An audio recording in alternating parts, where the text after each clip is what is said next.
ওই যে একটি কথা আছে না, যে যার জন্যে কন্যু চুরি সেই যদি চোর বলে, তাহলে শেষ পর্যন্ত মানে জায়গা থাকে না। তো এই ধরনের কিছু মানুষ রয়েছে, মানে অনেকেই অনেকভাবে অনেক কিছু করে দেন, মানে পরে কিন্তু পরবর্তী সময় মানে স্বীকার করেন না। কৃতজ্ঞতা বোধ কিন্তু এই কিছু মানুষের নেই।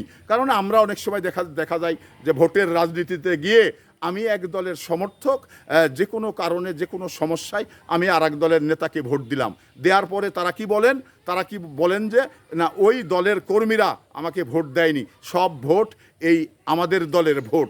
কিন্তু আপনার দল আবার কত বড় মানে জনপ্রিয় এবং কত জনসমর্থনের দল, সেটাও কিন্তু আবার লক্ষ্য আপনারা করেন না।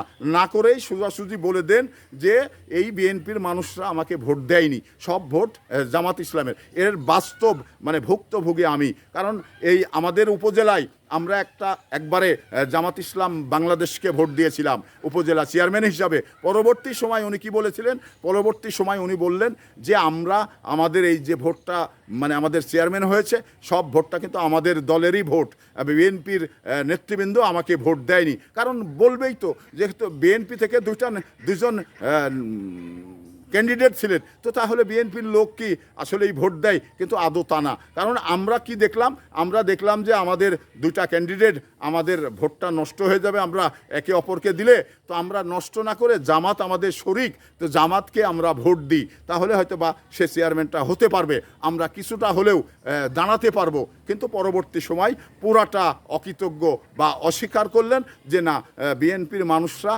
আমাদের কাক্য ভোট দেয়নি, মানে আমাদের ভোট দেয়নি, ভোট দিয়েছে তাদের প্রার্থীকে। তো তাহলে এই যে যার জন্য কন্যু চুরি সেই যখন চোর বলবে, তাহলে কিন্তু আমাদের আপনার আমার জায়গা থাকবে না, এটা মনে রাখবেন।